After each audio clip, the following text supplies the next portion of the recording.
ನಮಸ್ಕಾರ, BU ನ್ಯೂಸ್ಗೆ ಸ್ವಾಗತ. ಮುಖ್ಯಾಂಶಗಳು: ವಿದ್ಯಾರ್ಥಿಗಳಲ್ಲಿ ಕ್ರೀಡಾಸಕ್ತಿ ಹೆಚ್ಚಿಸಿದ ಕ್ರಿಕೆಟ್ ಟೂರ್ನಮೆಂಟ್, ಉತ್ಸಾಹದಿಂದ ಭಾಗವಹಿಸಿದ ವಿವಿಯ ವಿದ್ಯಾರ್ಥಿಗಳು.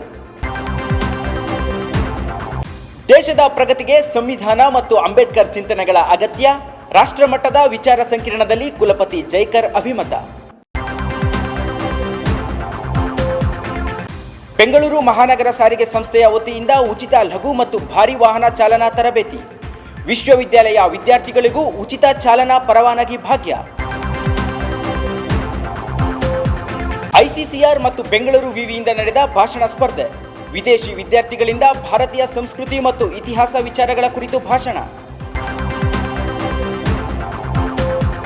ಕಲಾ ವಿಜ್ಞಾನ ವಿಭಾಗಗಳಿಂದ 2023ರ ಬಹು ಅಧ್ಯಯನ ಉಪನ್ಯಾಸ ಸರಣಿ.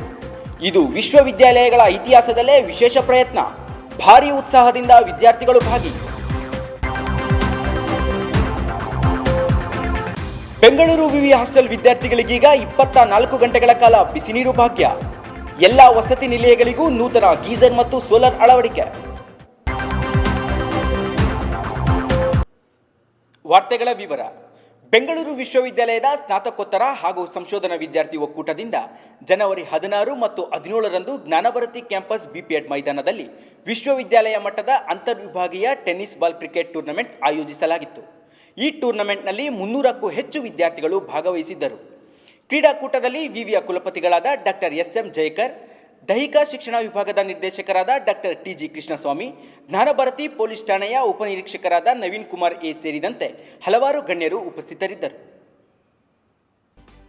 ವಿದ್ಯಾರ್ಥಿಗಳಲ್ಲಿ ಕ್ರೀಡಾ ಉತ್ಸಾಹ ಹೆಚ್ಚಿಸುವ ಸಲುವಾಗಿ ಆಯೋಜಿಸಿದ್ದ 2 ದಿನಗಳ ಮಟ್ಟದ ಕ್ರಿಕೆಟ್ ಟೂರ್ನಿಮೆಂಟ್ನಲ್ಲಿ ವಿವಿಯ ಪ್ರಾಣಿಶಾಸ್ತ್ರ, ಮಹಿಳಾ ಅಧ್ಯಯನ ಕೇಂದ್ರ, ವಿದ್ಯುನ್ಮಾನ ಮಾಧ್ಯಮ, ಗ್ರಾಮೀಣ ಅಭಿವೃದ್ಧಿ, ಸಮಾಜಶಾಸ್ತ್ರ, ರಾಸಾಯನಿಕ ಶಾಸ್ತ್ರ, ರಾಜ್ಯಶಾಸ್ತ್ರ ವಿಭಾಗ ಸೇರಿದಂತೆ ವಿವಿಧ ವಿಭಾಗಗಳಿಂದ ಮತ್ತು ಹಾಸ್ಟೆಲ್ಗಳಿಂದ 30ಕ್ಕೂ ಹೆಚ್ಚು ತಂಡಗಳು ಭಾಗವಹಿಸಿದ್ದವು. ಮತ್ತು ವಿಶೇಷವಾಗಿ ವಿದ್ಯಾರ್ಥಿನಿಯರಿಗೆ ವಾಲಿಬಾಲ್ ಸೇರಿದಂತೆ ಇತರೆ ಅಥ್ಲೆಟಿಕ್ ಹಾಗೂ ಓಟದ ಸ್ಪರ್ಧೆಗಳನ್ನು ಆಯೋಜಿಸಲಾಗಿತ್ತು. ವಿದ್ಯಾರ್ಥಿಗಳಿಂದ ವಿದ್ಯಾರ್ಥಿಗಳಿಗಾಗಿ ಆಯೋಜಿಸಿದ್ದ ಈ ಸ್ಪರ್ಧೆಗಳಲ್ಲಿ ವಿದ್ಯಾರ್ಥಿಗಳು ಬಲು ಉತ್ಸಾಹದಿಂದ ಭಾಗವಹಿಸಿದ್ದರು. ಪ್ರತಿ ಪಂದ್ಯಕ್ಕೆ 6 ಓವರ್ಗಳನ್ನೊಳಗೊಂಡಂತೆ ನಾಕ್ಔಟ್ ಮಾದರಿ ಪಂದ್ಯಗಳನ್ನು ಏರ್ಪಡಿಸಲಾಗಿತ್ತು. ಈ ಕಾರ್ಯಕ್ರಮವನ್ನು ಉದ್ಘಾಟಿಸಿ ಮಾತನಾಡಿದ ವಿವಿಯ ಕುಲಪತಿ ಡಾಕ್ಟರ್ SM ಜೈಕರ್ ಅವರು, ಓದುವುದರ ಜೊತೆಗೆ ಕ್ರೀಡೆ ಮತ್ತು ಸಾಂಸ್ಕೃತಿಕ ಚಟುವಟಿಕೆಗಳಲ್ಲಿ ಭಾಗವಹಿಸಬೇಕು. ಸೋಲು ಗೆಲುವಿಗಿಂತ ಭಾಗವಹಿಸುವಿಕೆ ಮುಖ್ಯ. ಇದು ಕೇವಲ ವರ್ಷದ ಕಾರ್ಯಕ್ರಮವಾಗದೆ ಪ್ರತಿನಿತ್ಯದ ಚಟುವಟಿಕೆಗಳ ಭಾಗವಾಗಲಿ ಎಂದರು. ಅಟ್ಲೀಸ್ಟ್ 1 ಅವರ್ ಫಿಸಿಕಲ್ ಆಕ್ಟಿವಿಟಿಯಲ್ಲಿ ನಾವೆಲ್ಲರೂ ನಿರತರಾಗ್ತೀವಿ. ಬೆಳಿಗ್ಗೆ ಎಕ್ಸಸೈಸ್ ಇರ್ಬೋದು, ಜಾಗಿಂಗ್ ಇರ್ಬೋದು, ಬೇರೆ ಬೇರೆ ಸ್ಪೋರ್ಟ್ಸ್ ಆಕ್ಟಿವಿಟಿ ಇರ್ಬೋದು, ಎಲ್ಲರೂ ಇದರಲ್ಲಿ ಭಾಗವಹಿಸಬೇಕು. ಕ್ರೀಡಾಕೂಟದಲ್ಲಿ ಹಾಜರಿದ್ದ ಜ್ಞಾನಭಾರತಿ ಪೊಲೀಸ್ ಠಾಣೆಯ ಉಪನಿರೀಕ್ಷಕ ನವೀನ್ ಕುಮಾರ್ A ಮಾತನಾಡಿ, ಕ್ರೀಡೆ ಆರೋಗ್ಯವನ್ನು ಹೆಚ್ಚಿಸುತ್ತದೆ. ಯುವಕರು ಹೆಚ್ಚು ಪ್ರತಿನಿತ್ಯದ ಕ್ರೀಡಾ ಚಟುವಟಿಕೆಗಳಲ್ಲಿ ತೊಡಗಿಸಿಕೊಳ್ಳಬೇಕು. ಜೊತೆಗೆ ಯಾವುದೇ ರೀತಿ ಗಲಾಟೆ ಮತ್ತಿತರ ಅನಾಹುತಗಳಾಗದಂತೆ ನೋಡಿಕೊಳ್ಳಬೇಕು ಎಂದು ತಿಳಿಸಿದರು. ಇದರಲ್ಲಿ ತುಂಬ ಆರೋಗ್ಯ ಹದಗೆಡ್ತಿದೆ. ಅದಕ್ಕೆ ಎಲ್ಲರೂ ಸ್ಪೋರ್ಟ್ಸ್ ಆಡೋದಾಗಲಿ ಮತ್ತು ಡೈಲಿ ಬೇರೆ ಬೇರೆ ಚಟುವಟಿಕೆಗಳು ಮಾಡೋದ್ರಿಂದ ಆರೋಗ್ಯ ಚೆನ್ನಾಗಿರುತ್ತೆ. ಮತ್ತು ಸ್ಪೋರ್ಟ್ಸ್ ಅಷ್ಟೇ, ಡೈಲಿ ಎಲ್ಲರೂ ಎನ್ಕರೇಜ್ ಮಾಡಬೇಕು, ಎಲ್ಲರೂ ಚೆನ್ನಾಗಿ ಆಡಬೇಕು. ಸ್ಪೋರ್ಟ್ಸ್ ರೀತಿಯಲ್ಲಿ ಆಡಬೇಕು. ಬೇರೆ ಯಾವುದೇ ಗಲಾಟೆ ಆಗಲಿ ಬೇರೆ ಬೇರೆ ರೀತಿಯ ತೊಂದರೆಗಳು ಮಾಡ್ಕೊಳ್ಳೋದು ಬೇಡ. ನಂತರ ವಿವಿಯ ದೈಹಿಕ ಶಿಕ್ಷಣ ವಿಭಾಗದ ನಿರ್ದೇಶಕ ಡಾಕ್ಟರ್ TG ಕೃಷ್ಣಸ್ವಾಮಿ ಮಾತನಾಡಿ, ಕ್ರೀಡೆಗಳು ನಮ್ಮೊಳಗಿನ ಶಕ್ತಿ ಸಾಮರ್ಥ್ಯಗಳನ್ನು ಸಾಬೀತುಪಡಿಸಲು ಮತ್ತು ದೈಹಿಕ ಸದೃಢತೆಗೆ ಸಹಕಾರಿಯಾಗುತ್ತವೆ. ಯಾವುದೇ ತಾರತಮ್ಯವಿಲ್ಲದೆ ಒಂದಾಗಿ ಆಯೋಜಿಸಿರುವ ಈ ಕ್ರೀಡೆಯಲ್ಲಿ ಸ್ನೇಹದಿಂದ ಮತ್ತು ಸಂತೋಷದಿಂದ ಆಡಿ ಎಂದರು. ಇಲ್ಲಿ ಬಂದು ನಾವೆಲ್ಲರೂ ಕೂಡ ಭೇದ ಭಾವಗಳಿಲ್ಲದೆ, ತಾರತಮ್ಯಗಳಿಲ್ಲದೆ, ಪ್ರೀತಿ ವಿಶ್ವಾಸದಿಂದ ನಾವೆಲ್ಲರೂ ಸೇರಿ ಒಂದು ಅಂತಕ್ಕಂಥದ್ದನ್ನ ಇಟ್ಕೊಂಡು ನೀವು ಆಡ್ಲಿಕ್ಕೆ ಬಂದಿದ್ದಲ್ಲ, ಅದು ಬಹಳ ಮುಖ್ಯ. ಹಾಗಾಗಿ ಈ ಕ್ರೀಡೆಗೆ ಶಕ್ತಿ ಇದೆ, ನಮ್ಮೆಲ್ಲರನ್ನ ಒಗ್ಗೂಡಿಸುವಂತ ಶಕ್ತಿ ಇದೆ. ಹಾಗೆ ನಿಮ್ಮ ಶಕ್ತಿ ಸಾಮರ್ಥ್ಯಗಳನ್ನ ಅರ್ಥ ಮಾಡಿಸ್ಲಿಕ್ಕೂ ಕೂಡ ಈ ಕ್ರೀಡೆ ಸಹಕಾರಿಯಾಗುತ್ತೆ ಅಂತ ಮಾತನ್ನ ಹೇಳ್ತಾ, ಈ ಕ್ರೀಡಾಕೂಟದಲ್ಲಿ ಸ್ನಾತಕೋತ್ತರ ಹಾಗೂ ಸಂಶೋಧನಾ ಹಾಸ್ಟೆಲ್ ತಂಡ ಮೊದಲನೇ ಬಹುಮಾನ ಗಳಿಸಿದರೆ, 2ನೇ ಬಹುಮಾನ ದೈಹಿಕ ಶಿಕ್ಷಣ ವಿಭಾಗದ ಸ್ನಾತಕೋತ್ತರ ವಿದ್ಯಾರ್ಥಿಗಳ ಪಾಲಾಯಿತು. ಈ ಟೆನ್ನಿಸ್ ಬಾಲ್ ಕ್ರಿಕೆಟ್ ಮ್ಯಾಚ್ನಲ್ಲಿ 36 ವಿಭಾಗಗಳಿಂದ ವಿದ್ಯಾರ್ಥಿಗಳು ಭಾಗವಹಿಸಿದ್ದಾರೆ ಮತ್ತು ಮೊದಲನೇ ಬಹುಮಾನವಾಗಿ 11,000 ರೂಪಾಯಿಗಳನ್ನು ಮತ್ತು ಎರಡನೇ ಬಹುಮಾನವಾಗಿ 5,500 ರೂಪಾಯಿಗಳನ್ನು ಇಲ್ಲಿ ಇಟ್ಟಿದ್ದಾರೆ. ಇದರಲ್ಲಿ 36 ವಿಭಾಗಗಳ ವಿದ್ಯಾರ್ಥಿಗಳು ಪಾಲ್ಗೊಂಡಿದ್ದಾರೆ. ಹಾಸ್ಟೆಲ್ ವಿದ್ಯಾರ್ಥಿಗಳು ಮತ್ತು ಎಲ್ಲ ವಿಭಾಗಗಳ ವಿದ್ಯಾರ್ಥಿಗಳು ಸೇರಿ ಒಟ್ಟು 150ಕ್ಕೂ ಹೆಚ್ಚು ವಿದ್ಯಾರ್ಥಿಗಳು ಇಲ್ಲಿ ಆಟವನ್ನು ಆಡಲಿಕ್ಕೆ ಬಂದಿದ್ದಾರೆ. ಕ್ಯಾಮರಾಮನ್ ಸಂತೋಷ್ ಜೊತೆ ವಿಶ್ವಾಸ್ BU ನ್ಯೂಸ್. ಭಾರತ ಸಂವಿಧಾನ ಮತ್ತು ಮೀಸಲಾತಿ ವಿಷಯಕ್ಕೆ ಸಂಬಂಧಪಟ್ಟಂತೆ ಜನವರಿ 17ರಂದು ವಿಚಾರ ಸಂಕಿರಣ ನಡೆಯಿತು. ಜ್ಞಾನಭಾರತಿ ಆವರಣದ HN ಸಭಾಂಗಣದಲ್ಲಿ ಬೆಂಗಳೂರು ವಿಶ್ವವಿದ್ಯಾಲಯ ಸ್ನಾತಕೋತ್ತರ ಮತ್ತು ಸಂಶೋಧನಾ ವಿದ್ಯಾರ್ಥಿ ಒಕ್ಕೂಟ, ಡಾಕ್ಟರ್ BR ಬಾಬಾ ಸಾಹೇಬ್ ಅಂಬೇಡ್ಕರ್ ಅಧ್ಯಯನ ಮತ್ತು ಸಂಶೋಧನಾ ಕೇಂದ್ರ ಹಾಗೂ ಪರಿಶಿಷ್ಟ ಜಾತಿ ಮತ್ತು ಪರಿಶಿಷ್ಟ ಪಂಗಡಗಳ ವಿಶೇಷ ಘಟಕವು ಕಾರ್ಯಕ್ರಮ ಆಯೋಜಿಸಿತ್ತು. ವಿದ್ಯಾರ್ಥಿಗಳಲ್ಲಿ ಸಾಮಾಜಿಕ ಚಿಂತನೆಗಳನ್ನು ಬೆಳೆಸಲು ಮತ್ತು ಪ್ರಸ್ತುತ ಪ್ರಚಲಿತ ವಿದ್ಯಮಾನಗಳ ಕುರಿತು ಜ್ಞಾನ ವೃದ್ಧಿಸುವ ಸಲುವಾಗಿ ಆಯೋಜಿಸಿದ್ದ ರಾಷ್ಟ್ರೀಯ ವಿಚಾರ ಸಂಕಿರಣದಲ್ಲಿ ಭಾರತ ಸಂವಿಧಾನ ಮತ್ತು ಮೀಸಲಾತಿಯ ಪ್ರಸ್ತುತತೆ ಮತ್ತು ಮಹತ್ವದ ಒಳಗೊಂಡಂತೆ ಡಾಕ್ಟರ್ BR ಅಂಬೇಡ್ಕರ್ ಅವರ ತತ್ವ ಸಿದ್ಧಾಂತಗಳ ಕುರಿತು ಚರ್ಚಿಸಲಾಯಿತು. ಕಾರ್ಯಕ್ರಮದಲ್ಲಿ ಬೆಂಗಳೂರು ವಿಶ್ವವಿದ್ಯಾಲಯದ ಕುಲಪತಿಗಳಾದ ಡಾಕ್ಟರ್ SM ಜಯಕರ್, ಕುಲಸಚಿವರಾದ ಮಹೇಶ್ ಬಾಬು, ಕರ್ನಾಟಕ ದಲಿತ ಸಂಘಟನೆಯ ರಾಜ್ಯಾಧ್ಯಕ್ಷರಾದ RMN ರಮೇಶ್, ಪರಿಶಿಷ್ಟ ಜಾತಿ ಮತ್ತು ಪರಿಶಿಷ್ಟ ಪಂಗಡ ಕೋಶ ಘಟಕದ ವಿಶೇಷ ಅಧಿಕಾರಿಗಳಾದ ಜಯರಾಮ್ ನಾಯಕ್, ವಿದ್ಯಾರ್ಥಿ ಕ್ಷೇಮಾಭಿವೃದ್ಧಿ ಅಧಿಕಾರಿಗಳಾದ ಪ್ರೊಫೆಸರ್ CD ವೆಂಕಟೇಶ್, ಬೆಂಗಳೂರು ವಿವಿ ಶಿಕ್ಷಕೇತರ ನೌಕರರ ಸಂಘದ ಅಧ್ಯಕ್ಷರಾದ ಶಿವಪ್ಪ ಸೇರಿದಂತೆ ವಿಶ್ವವಿದ್ಯಾಲಯದ ಸಿಂಡಿಕೇಟ್ ಸದಸ್ಯರು, ಎಲ್ಲ ವಿಭಾಗದ ಮುಖ್ಯಸ್ಥರು, ಪ್ರಾಧ್ಯಾಪಕರು ಹಾಗೂ ವಿದ್ಯಾರ್ಥಿಗಳು ಭಾಗವಹಿಸಿದ್ದರು. ಬೆಂಗಳೂರು ವಿವಿಯ ಕುಲಪತಿಗಳು ಮಾತನಾಡಿ, ದೇಶದ ಸುಗಮ ಆಡಳಿತಕ್ಕೆ ಪ್ರಜಾಪ್ರಭುತ್ವ ವ್ಯವಸ್ಥೆ ಅತ್ಯುತ್ತಮವಾದ ಆಯ್ಕೆ. ಅದಕ್ಕೆ ಭಾರತ ದೇಶವೇ ಉದಾಹರಣೆ. ಭಾರತ ದೇಶ ಸಾಮಾಜಿಕ ಮತ್ತು ಆರ್ಥಿಕವಾಗಿ ವಿವಿಧ ಕ್ಷೇತ್ರಗಳಲ್ಲಿ ಪ್ರಗತಿ ಕಾಣುತ್ತಿದೆ. ಇದಕ್ಕೆಲ್ಲ ಸಂವಿಧಾನ, ಅಂಬೇಡ್ಕರ್ ತತ್ವ ಸಿದ್ಧಾಂತ ಮತ್ತು ಮೀಸಲಾತಿ ನೀತಿಯೇ ಕಾರಣ ಎಂದರು.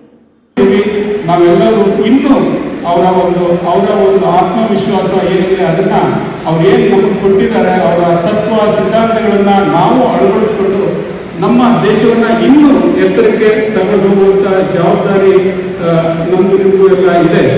ಈ ಒಂದು ಡೆಮೋಕ್ರೆಟಿಕ್ ಕಂಟ್ರಿ, ನಮ್ಮ ಸ್ನೇಹಿತರು ಹೇಳ್ತಾ ಇದ್ರು ಬೇರೆ ಬೇರೆ ದೇಶದಲ್ಲಿ ಕಾನ್ಫ್ಲಿಕ್ಟ್ಸ್ಗಳು ತುಂಬಾ ಆಗ್ತಾ ಇದೆ. ಎಲ್ಲಿ ಡೆಮೋಕ್ರೆಟಿಕ್ ಕಂಟ್ರಿ ಇದೆ ಅಲ್ಲಿ ಕಾನ್ಫ್ಲಿಕ್ಟ್ಗಳು ಕಡಿಮೆ, ನಮ್ಮಲ್ಲಿ ತುಂಬಾ ಕಡಿಮೆ ಆ ರೀತಿ ಕೇಳಿದೆ. ಕರ್ನಾಟಕ ದಲಿತ ಸಂಘಟನೆಯ ರಾಜ್ಯಾಧ್ಯಕ್ಷರಾದ RMN ರಮೇಶ್ ಮಾತನಾಡಿ, ಸಂವಿಧಾನದ ಆಶಯಗಳನ್ನು ಉಳಿಸುವುದರಿಂದ ಭಾರತ ದೇಶವು ಸ್ವರ್ಗವಾಗುತ್ತದೆ. ಪ್ರತಿಭೆಗಳನ್ನು ಪ್ರೋತ್ಸಾಹಿಸಲು ಹಾಗೂ ಸಾಮಾಜಿಕ ನ್ಯಾಯವನ್ನು ಕಾಪಾಡಲು ಮೀಸಲಾತಿಯ ಅಗತ್ಯವಿದೆ. ಇದರ ನೈಜ ಪರಿಕಲ್ಪನೆಯನ್ನು ತಿಳಿದುಕೊಳ್ಳದೆ ರಾಜಕೀಯ ಲಾಭಕ್ಕೆ ಬಳಸಿಕೊಳ್ಳಬಾರದು ಎಂದರು.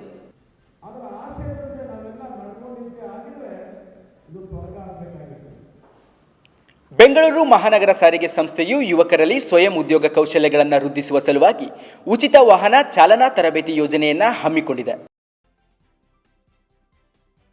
ಮಾನವ ಸಂಪನ್ಮೂಲ ಇಲಾಖೆಯು ಮುಖ್ಯಮಂತ್ರಿ ಕೌಶಲ್ಯ ಕರ್ನಾಟಕ ಯೋಜನೆ ಮತ್ತು ನಿರ್ಭಯ ಯೋಜನೆಯಡಿಯಲ್ಲಿ ಸಾರ್ವಜನಿಕ ಪುರುಷ ಮತ್ತು ಮಹಿಳಾ ಅಭ್ಯರ್ಥಿಗಳಿಗೆ ಮತ್ತು ಅನುದಾನಿತ ಪರಿಶಿಷ್ಟ ಜಾತಿ ಮತ್ತು ಗಿರಿಜನ ಉಪಯೋಜನೆಯಡಿಯಲ್ಲಿ ಪರಿಶಿಷ್ಟ ಜಾತಿ ಮತ್ತು ಪಂಗಡದ ಅಭ್ಯರ್ಥಿಗಳಿಗೆ ಕರ್ನಾಟಕ ಸರ್ಕಾರ ಮತ್ತು BMTC ಸಂಸ್ಥೆ ಜಂಟಿಯಾಗಿ ಉಚಿತ ಚಾಲನಾ ತರಬೇತಿ ಯೋಜನೆಯನ್ನು ಹಮ್ಮಿಕೊಂಡಿದೆ. ಸರ್, ನಮಗಿದು ತುಂಬ ಹೆಲ್ಪ್ಫುಲ್ ಆಗಿದೆ. ಯಾಕೆಂತಂದರೆ ಇದು ಫ್ರೀಯಾಗಿ ಹೇಳ್ಕೊಡ್ತಿದ್ದಾರೆ. ಬೇರೆ ಕಡೆ ಹೋದರೆ ಒಂದು 7-8 ಸಾವಿರ ಖರ್ಚಾಗುತ್ತೆ. ಬಟ್ ಇವಾಗ ತುಂಬ ಚೆನ್ನಾಗಿ ಹೇಳ್ಕೊಡ್ತಿದ್ದಾರೆ ಇವರು. ನಮಗೆ ತುಂಬ ಹೆಲ್ಪ್ಫುಲ್ ಆಗಿದೆ ಸರ್, ಚೆನ್ನಾಗಿ ಹೇಳ್ಕೊಡ್ತಾರೆ. ಎಲ್ರಿಗೂ ನಮಸ್ಕಾರ. ನನ್ನ ಹೆಸರು ರಾಹುಲ್ ಅಂತ. ನಾನು ಯೂನಿವರ್ಸಿಟಿ ಸ್ಟೂಡೆಂಟು. ನಮ್ಮ ಯೂನಿವರ್ಸಿಟಿಲಿ ಡ್ರೈವಿಂಗ್ ಸಂಬಂಧಪಟ್ಟಂಗೆ ಕೆಲವೊಂದು ಸ್ಕಿಲ್ಸ್ಗಳು ಹೇಳ್ಕೊಡ್ತಿದ್ದಾರೆ. ಇದರಿಂದ ನಮಗೆ ತುಂಬ ಯೂಸ್ ಆಗ್ತಿದೆ. ನಾನು ಬೇಸಿಕ್ಲಿ ಹಳ್ಳಿ ಬ್ಯಾಕ್ಗ್ರೌಂಡಿಂದ ಬಂದವನು. ನಮ್ಮ ಹಳ್ಳೀಲಿ ಈ ಥರ ಡ್ರೈವಿಂಗ್ ಬಗ್ಗೆ ಆಗಲಿ ಅಥವಾ ಕಲ್ತ್ಕೊಳ್ಳೋಕ್ಕೆ ಅಥವಾ ಕಲಿಸೋರು ಅಥವಾ ರೋಡ್ ಫೆಸಿಲಿಟೀಸ್ ಆಗಲಿ ಯಾವುದೇ ವಾಹನಗಳು ನಮಗೆ ಅಷ್ಟೊಂದು ಪೂರೈಕೆ ಆಗಲ್ಲ ಅಥವಾ ನಮಗೆ ಯಾವುದೇ ವ್ಯವಸ್ಥೆಗಳಿರಲ್ಲ. ಈ ಬೆಂಗಳೂರು ಯೂನಿವರ್ಸಿಟಿಗೆ ಬಂದಾಗ ನಮಗೆ ಇಲ್ಲಿ ಡ್ರೈವಿಂಗ್ ಬಗ್ಗೆ ಸ್ವಲ್ಪ ಹೇಳ್ಕೊಡ್ತಿದ್ದಾರೆ. ಇದರಿಂದ ನಮಗೆ ಸ್ವಲ್ಪ ಯೂಸ್ ಆಗೋ ಥರ ಇದೆ. ಹೊರಗಡೆ ಹೋದರೆ 5,000 10,000 ಈ ಥರ ಡಿಮ್ಯಾಂಡ್ ಮಾಡ್ತಾರೆ. ನಮಗೆ ಹೊರಗಡೆ ನಾವು ಕಲ್ತ್ಕೊಳ್ಳೋ ಆಸೆ ಇದ್ದರೂ ನಮಗೆ ಕಲ್ತ್ಕೊಳ್ಳೋಕ್ಕಾಗಲ್ಲ. ಯಾಕಂದರೆ ನಾವು ಆರ್ಥಿಕವಾಗಿ ಹಿಂದುಳಿದ ಕಾರಣ ನಮಗೆ ಈ ಥರ ಕಲ್ತ್ಕೊಳ್ಳೋಕ್ಕಾಗಲ್ಲ. ಈ ಬೆಂಗಳೂರು ಯೂನಿವರ್ಸಿಟಿಯಲ್ಲಿ ನಮ್ಗೆ ಹೇಳ್ಕೊಡ್ತಿದ್ದಾರೆ. ಮತ್ತು ನಮ್ಮ ಫ್ರೆಂಡ್ಸ್ಗೆಲ್ಲ ನಾನು ಹೇಳಿದ್ದೀನಿ. ಧನ್ಯವಾದಗಳು. ಯಲಹಂಕ, ಚಿಕ್ಕಜಾಲ, ಶಾಂತಿನಗರ, ಒಡ್ಡರಹಳ್ಳಿ, ಕೆಂಗೇರಿ ಮತ್ತು KR ಪುರಂ ಸೇರಿದಂತೆ ಬೆಂಗಳೂರಿನ ಆಯ್ದ ಕೆಲ ಸ್ಥಳಗಳಲ್ಲಿ 3 ತಿಂಗಳ ವಸತಿ ರಹಿತ ಮತ್ತು ವಸತಿಯುಕ್ತ ಚಾಲನಾ ತರಬೇತಿಯನ್ನು ನೀಡಲಾಗುತ್ತಿದೆ. 30 ದಿನಗಳ ಲಘು ವಾಹನ ಮತ್ತು ಭಾರಿ ವಾಹನ ಚಾಲನಾ ತರಬೇತಿ ಹಾಗೂ 90 ದಿನಗಳ ಮಟ್ಟಿಗೆ ತಾಂತ್ರಿಕ ತರಬೇತಿಯನ್ನು ನೀಡುತ್ತಿದ್ದಾರೆ. ಬೆಂಗಳೂರು ಮಹಾನಗರ ಸಾರಿಗೆ ಸಂಸ್ಥೆಯವರು ಚಾಲನೆ ಕುರಿತು ಅದರ ತರಬೇತಿಯನ್ನು ಉಚಿತವಾಗಿ ನೀಡ್ತಾ ಇದ್ದಾರೆ. ವರ್ಷಕ್ಕೆ 2 ಶೆಡ್ಯೂಲ್ಗಳನ್ನು ಹಾಕ್ಕೊಂಡು ಅವರು ತರಬೇತಿಗಳನ್ನು ಕೊಡ್ತಾ ಇದ್ದಾರೆ. ಈಗಾಗಲೇ ಈ ತರಬೇತಿಯಲ್ಲಿ 1400 ವಿದ್ಯಾರ್ಥಿಗಳು ಒಂದು ವರ್ಷದಲ್ಲಿ ಕಲಿತು ಹೋಗಿದ್ದಾರೆ. ಇನ್ನೂ 300 ಜನ ವಿದ್ಯಾರ್ಥಿಗಳು ಇದರ ಅಪ್ಲಿಕೇಶನನ್ನು ಹಾಕ್ಕೊಂಡಿದ್ದಾರೆ. ಇದು 2 ಹಂತದಲ್ಲಿ ಈ ಚಾಲನೆ ತರಬೇತಿಯನ್ನು ನೀಡಲಾಗುತ್ತೆ. ಒಂದು ಲಘು ವಾಹನ ತರಬೇತಿಯನ್ನು ನೀಡ್ತಾರೆ, ಅದಾದಮೇಲೆ ಭಾರಿ ವಾಹನಗಳ ತರಬೇತಿಗಳನ್ನು ನೀಡಲಾಗುತ್ತೆ. ಲಘು ವಾಹನಗಳ ತರಬೇತಿಗಳಲ್ಲಿ ಕಾರು ಆ ರೀತಿಯಾದಂತಹ ವಾಹನಗಳ ತರಬೇತಿಗಳನ್ನು ನೀಡ್ತಾರೆ. ಅದನ್ನು ಮುಂದುವರೆದು ಭಾರಿ ವಾಹನ ತರಬೇತಿಯಲ್ಲಿ ಲಾರಿ, ಬಸ್ಸು ಈ ರೀತಿಯಾದ ಚಾಲನಾ ತರಬೇತಿಯನ್ನು ನೀಡ್ತಾರೆ. ಇದು ಬೆಂಗಳೂರು ಮಹಾನಗರ ಸಾರಿಗೆ ಸಂಸ್ಥೆ, ಕರ್ನಾಟಕ ಸರ್ಕಾರ ಇದಕ್ಕೆ ಹಣನಿಧಿಯನ್ನು ಕೊಟ್ಟು ಈ ರೀತಿಯಾಗಿ ಅವರು ತರಬೇತಿಯನ್ನು ನಡೆಸ್ತಾ ಇದ್ದಾರೆ. ಈ ತರಬೇತಿ ಹೆಚ್ಚು ವಿದ್ಯಾರ್ಥಿಗಳಿಗೆ ಅಥವಾ ಹೆಚ್ಚು ಯುವಕರಿಗೆ ತಲುಪಲಿ ಮತ್ತು ಅವರ ಅಪ್ಲಿಕೇಶನನ್ನು ಹಾಕಿ ಇದರ ಸದುಪಯೋಗನ ಪಡೀಲಿ ಅಂತ ನಾವು ಆಶಿಸ್ತೇವೆ. ಕ್ಯಾಮ್ರಾಮನ್ ಸಂತೋಷ್ ಜೊತೆ ವಿಶ್ವಾಸ್, BU ನ್ಯೂಸ್.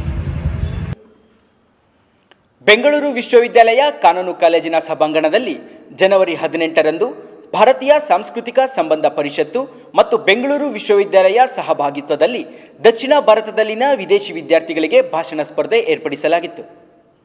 ಈ ಕಾರ್ಯಕ್ರಮದಲ್ಲಿ ಬಾಂಗ್ಲಾದೇಶ, ನೈಜೀರಿಯಾ, ಕೆನಡಾ, ಅಮೆರಿಕ ಸೇರಿದಂತೆ ವಿವಿಧ ಕಾಲೇಜು ಮತ್ತು ವಿಶ್ವವಿದ್ಯಾಲಯದ ವಿದ್ಯಾರ್ಥಿಗಳು ಭಾಗವಹಿಸಿದ್ದರು.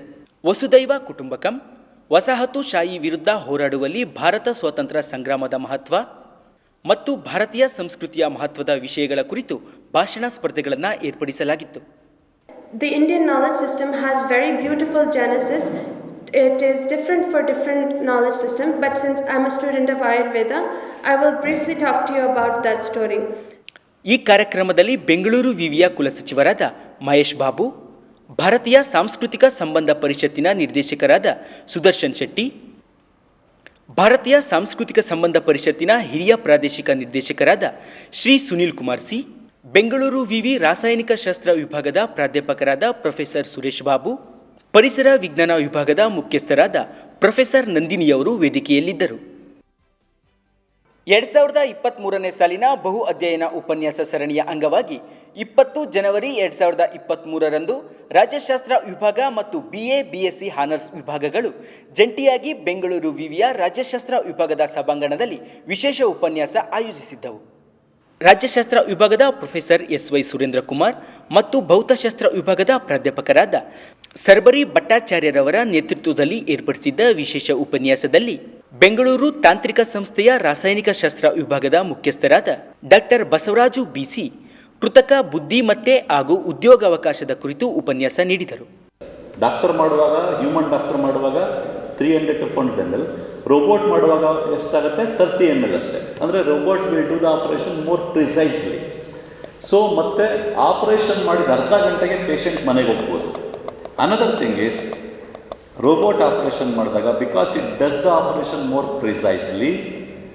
BSc ಹಾನರ್ಸ್ನ ಸಂಯೋಜಕರಾದ ಪ್ರೊಫೆಸರ್ ಕೃಷ್ಣಮೂರ್ತಿ ಜಿ, ರಾಜ್ಯಶಾಸ್ತ್ರ ವಿಭಾಗದ ಮುಖ್ಯಸ್ಥರಾದ ಪ್ರೊಫೆಸರ್ ವೀಣಾದೇವಿ, ರಾಜ್ಯಶಾಸ್ತ್ರ ವಿಭಾಗದ ಪ್ರಾಧ್ಯಾಪಕರಾದ ಪ್ರೊಫೆಸರ್ M ನರಸಿಂಹಮೂರ್ತಿರವರು, ವಿಶ್ವವಿದ್ಯಾಲಯದ ವಿವಿಧ ವಿಭಾಗಗಳ ಪ್ರಾಧ್ಯಾಪಕರುಗಳು ಹಾಗೂ ವಿದ್ಯಾರ್ಥಿಗಳು ಉಪಸ್ಥಿತರಿದ್ದರು.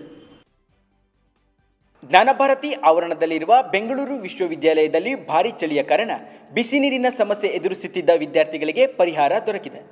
ವಿಶ್ವವಿದ್ಯಾಲಯದ ಎಲ್ಲ ವಸತಿ ನಿಲಯಗಳಲ್ಲಿ 24 ಗಂಟೆ ಕಾಲ ಬಿಸಿ ನೀರು ದೊರೆಯುವಂತೆ ಗೀಸರ್ ಮತ್ತು ಸೋಲಾರ್ಗಳನ್ನು ಅಳವಡಿಸಲಾಗಿದೆ.